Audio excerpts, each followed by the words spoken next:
Okay mga kapiso, this time gagawa tayo ng pizza net. Kailangan natin ng timer, coin slot, sensor, cam lock, at pizza net box.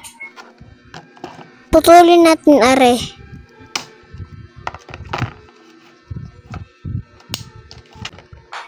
At isalpak sa lalagyanan. Kunin ng coin slot, laagan ng bahagya para hindi bumara. Ating ikabit ang sensor.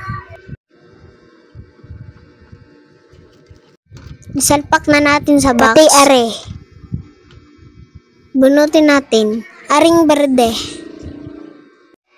Isalpak natin ang cam lock. Ating testingin.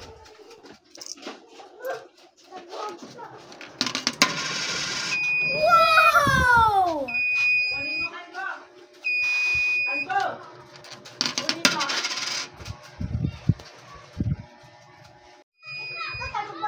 Ating tignan kung mamamatay.